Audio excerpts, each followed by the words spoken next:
After looking for something all around the world, like I told you in the beginning of this conversation, I ended up finding peace of mind in Portugal. On the walls of Lisbon, in Porto, and everywhere, people wrote sentences, political sentences, sometimes nonsense sentences. They were like the memes of the time. So there was no internet, there was no social media. So you could see something as plain as vote for Partido Comunista, or something like. On this week's episode, I'm joined by previous guest Hugo Gonçalves. Hugo is born and raised in Portugal, and after living many years outside of Portugal, decided to come back home for the simple life. Hugo is a former journalist. He's the head writer for the hit Netflix series Rabo de Peixe, or in English, Turn of the Tide, and he's a book author. We talk about his latest book, Revolução, or in English, Revolution, about a family and how they dealt with the changes during Portuguese history during the revolution. We discuss, amongst other things, why Hugo wanted to write this book and how important it is to him personally. And we talk about this time of Portuguese history, the revolution, how volatile it was at times, how interesting, how fascinating, and how it shaped the Portugal that we know today. For those of you listening, head over to our YouTube channel to watch some of this episode. And for those of you watching, click down below and subscribe. And for the full podcast episode, go to Google, Stitcher, Spotify, Apple, or wherever you get your podcasts. And now over to my conversation with Hugo. Welcome back, or welcome to another episode of Portugal, the Simple Life. And I'm delighted to be joined once again by Hugo Gonçalves. Hugo, thank you for being on the podcast again. It's awesome to have you back. Thank you so much for inviting me again. How are you? Busy? I'm busy. The book Revolution just came out. So I'm doing the promotion, going to different cities, talking to different people. And I'm also writing the second season of Rabo de Peixe, Turn of the Tide in English. That was a motive that I was here the last time to talk about the Netflix series. Life is simple and good. The simple life of a Portuguese writer. You know, obviously in the previous episode, people got to learn a bit about you, but just give us another short introduction besides the book and Rabo de Peixe, writer. We know this about you. Tell us a bit about you and about your life in Portugal. I started my career as a journalist, and I worked as a correspondent for Portuguese publications in three different cities: New York, Madrid, and Rio de Janeiro. I ended up spending on and off about 10 years abroad. I came back. There's this Jewish saying that let your children go as far as they want to go, and then when they're ready to come back, just be ready to receive them at home. So that's what I kind of felt. I felt that I needed that kind of personal odyssey to go as far as I could, to live different things, to explore my curiosity about the world. But then there was something about my roots and about getting some peace of mind that definitely I was not ready when I was in my 20s and early 30s. And these idea of the return was really strong in me. So tell us about the book, why, and yeah, let's talk about a bit about what inspired it. Well, first of all, it's fiction. It's about a family. It's about the Storm family. They have an English name because the patriarch, which is not even the protagonist, it's his ancestors are from Great Britain, which is something common in Portugal as well, as you might know. The British have been here for a long time. And also it was also a take, kind of an ironic take on how sometimes the Portuguese, being sometimes a little parochial and provincial, find that a foreign name, it's something that gives you status, even if it's Smith, even if it's just like the most common name. So it was also a take on that, and also because Storm, it's a strong name. It kind of irradiates the spirit of the time that I wanted to write about. Family, it's this microcosmos where you form your character, where you inherit your traumas throughout life. Possibly it's this unity of people where the dynamics between those people, parents and children, siblings, most define who you are. So I wanted to write about that, but set on this period of time that everything was so passionate, everything was so, people were so, also a period of a lot of growing pains, of these metamorphoses. Portugal was changing really fast from a dictatorship to a democracy, but in between, times were really troubling.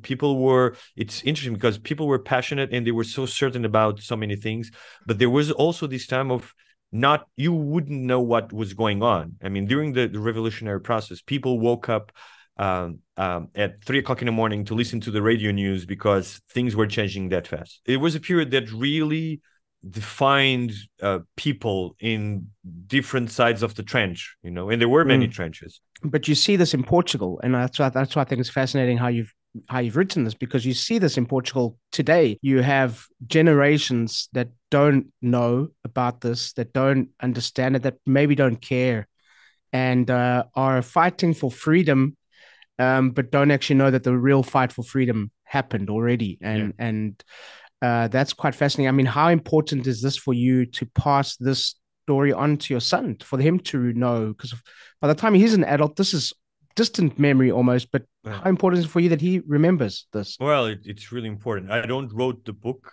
because of it, but it's funny because it's the first book that I write being a father. And of course, when I write a novel, I'm not trying to change the world. I'm trying to understand it. But if in the process, people that read the book also understand something further about this marvelous and sometimes horrible thing of being alive and dealing with all these changes, that would be nice. That would be nice to the readers. And one day my son would understand the importance of memory and gratitude to the people that did this revolution, and how feeble democracy can be, how easy it took this country 48 years to be free, but you can lose your freedom like that in the blink of an eye. It's much easier to lose your freedom than and not only freedom, because of course when you talk about revolution, you talk about freedom, but the idea, because people want to be free, but also people want a just society. That's also a great part of the revolution, and we talked about this: education, health. And usually dictatorships only tend to intensify the differences between people. The rich get richer, the poor get poor. And that was how Portugal was before 74.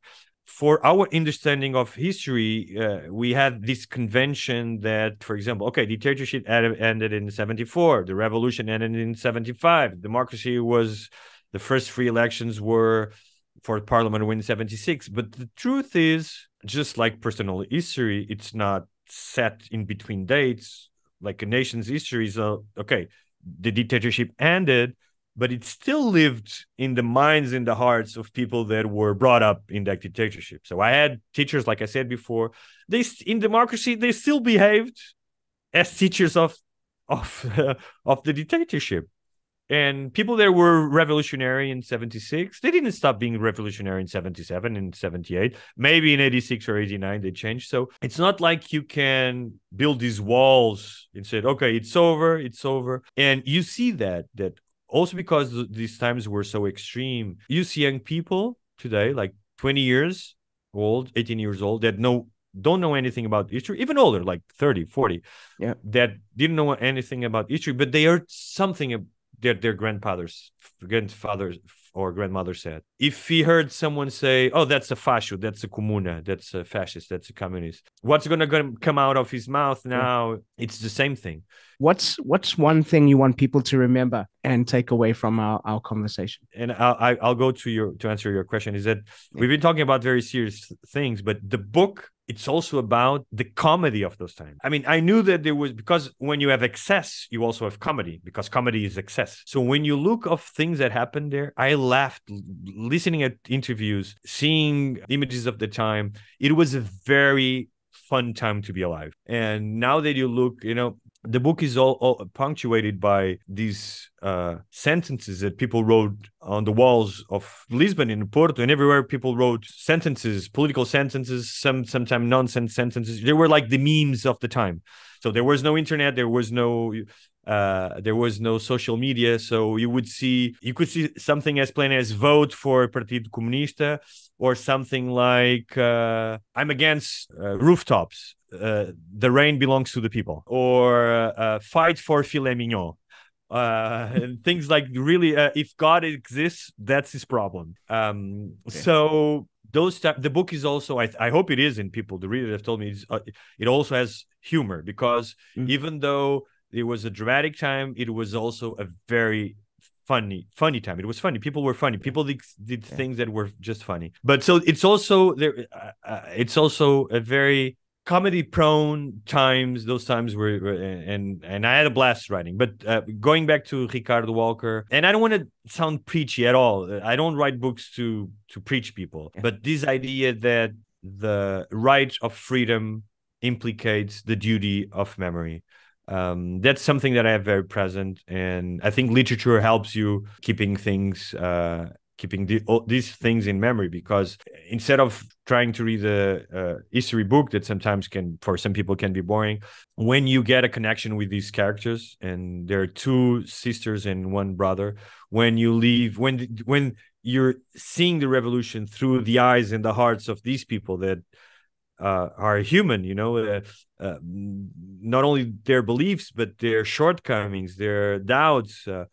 They're all trying to understand what they're going to do with their freedom. For example, the Maria Luisa, the revolutionary, she becomes kind of a freedom fighter. She believes that you must have guns and impose this kind of populist democracy. The younger brother, Frederico, who loves music, he just celebrates the fact that he doesn't have to go to war. And then you have Pureza, the one that is married to a very conservative guy, and she's like collateral damage of the revolution, because like so many people back then, she has to flee the country and go to Madrid. But they're all trying to find their place in this new country, in this new playing with these new rules, and that hurts. And it's just like growing up, it's just like going from a child to a teenager, and then a teenager to a young adult, and then to being married, and then to have kids. So in a sense, their story, even though it's set during the revolution, it's a human story of growing up and adapting to the changes that we all go through our lives. But a question that we ask all of our guests, Hugo: Portugal,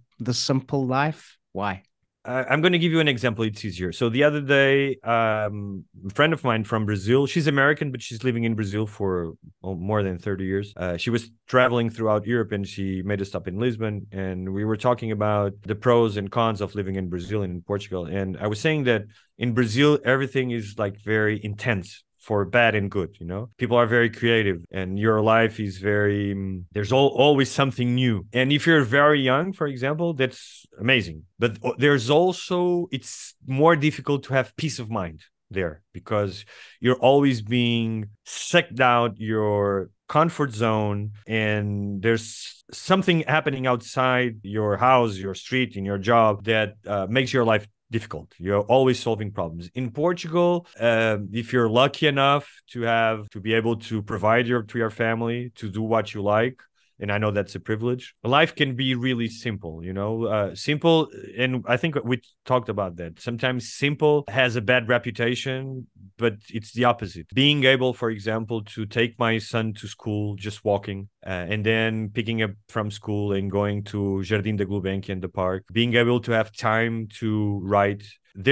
I think if you have the right conditions, and I know that this is not so for many Portuguese people, when we're going through a kind of unsettling time, social unrest. But after looking for something all around the world, like I told you in the beginning of this conversation, I ended up finding peace of mind in Portugal. And of course, I'm not naive enough to think that it's just because it's Portugal. It's a personal and intimate journey. So I feel very fortunate that it took me a few decades, but I got there. You got there eventually. Wonderful. Hugo, thank you so much for being on the podcast again. Thank you, Dylan. Thank you so much. And you know this part. I'm going to let you call it. Oh, and that's a wrap.